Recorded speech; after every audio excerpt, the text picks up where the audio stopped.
What's going on, everybody? Welcome back to the channel. Today we'll be looking at my top 5 linebackers in the class of 2023. Before we get things started, I want you guys to comment down below your favorite player in this entire class, regardless of position. Also, be sure to leave a like on the video. Now let's get things started at number 5. At number 5, we have CJ Allen. He's headed to Georgia. CJ Allen is a 6'1", 217-pound linebacker, and he's from the state of Georgia. Very good frame for a linebacker coming out of high school. He has room to add mass while also maintaining his speed. He has incredible acceleration and burst to get to the ball carrier and make a play. Sometimes speed and good acceleration can lead to over pursuit, but Allen has a very good understanding of how to break down and make a tackle. He's a very sure tackler and wraps up on a consistent basis. With his speed, he's a very intriguing option when it comes to blitzing and playing coverage. There's quite a bit of film on him playing coverage, and personally, I like what I saw. CJ Allen, he's just another high potential and very talented linebacker going to play for Kirby Smart, and I think he has the opportunity to play early in his career. Coming at number 4, we have another Georgia commit, Troy Bowles. Troy is from Tampa, Florida, and stands at 6'1", 210 pounds. To put it simply, he is a tackling machine and does nothing but make play after play. He's a very good tackler and has a tendency to rip the ball out once he engages with the ball carrier. He's at his best when he's playing downhill. I see him being a great run support type of player at the next level. Sometimes players just have a sixth sense of knowing where plays are going. I see a lot of that in him when I'm watching him. He looks one step ahead of everyone trying to block him and closes gaps very fast. Now, even though I think he's at his best in run support, he can still cover. He has great upside in coverage and can become a great 3-down linebacker at Georgia. He has great upside in coverage and can become a great 3-down linebacker at Georgia. Coming at number 3, once again, we have another Georgia commit. We have Raylan Wilson. He's headed to play for Kirby Smart. Raylan Wilson, he is a 6'2", 215-pound linebacker from Tallahassee, Florida. A very high and fast rising prospect over the last several months. He is now viewed by some as the number 1 linebacker in the country because of what he did in the All-Star game settings. He has hit 23 miles per hour according to Catapult GPS systems, and that is with pads on during live practice, which is even more impressive.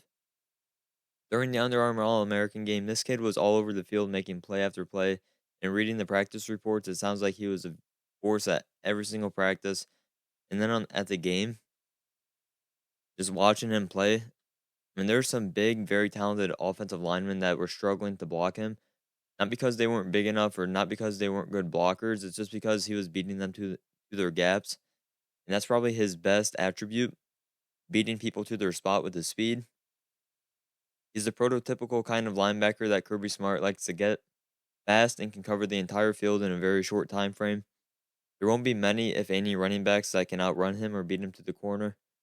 I'm all in on the Raylan Wilson hype, and I think he's going to have a big-time career at the next level.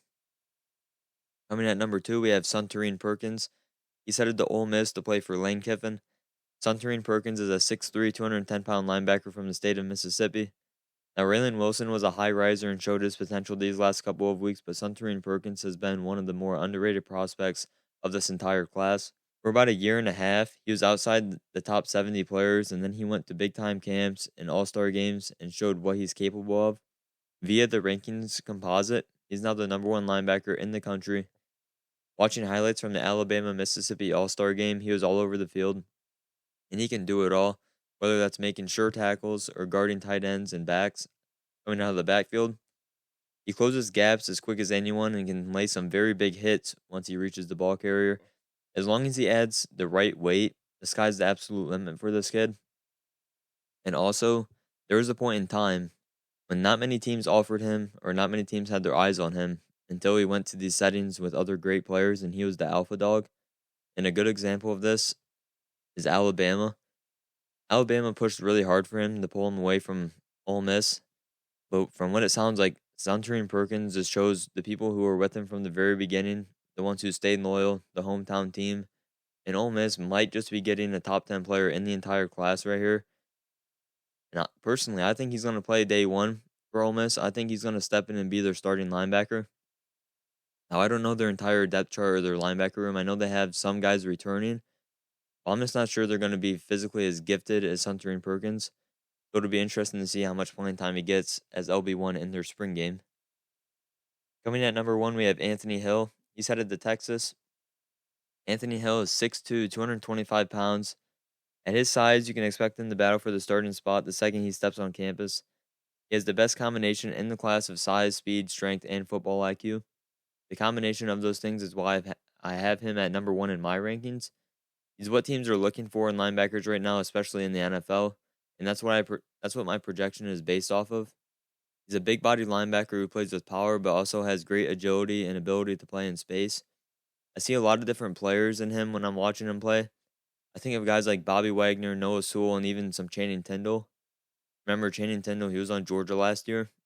There's a lot of times that he would just come in on third down or even like second and short just to blow up a run, and then on third down they would blitz him just because he's so fast and he can take on offensive linemen just like a defensive end. All those guys I listed, they're big, powerful backers that play with speed. He can close gaps, take on blocks, and even get after the passer. He looks far ahead in his development when it comes to getting upfield in blitz situations. I think Hill is going to have an immediate impact for the Longhorns next season. And just like Perkins, I think he's going to battle for the starting linebacker spot. Texas fans in the comments, let me know what you think of Anthony Hill and whether or not he can start day 1 for you guys. And that's going to do it for today's video, guys. Be sure to leave a like if you enjoy this kind of content. Subscribe to the channel, and I'll catch you guys in the next video.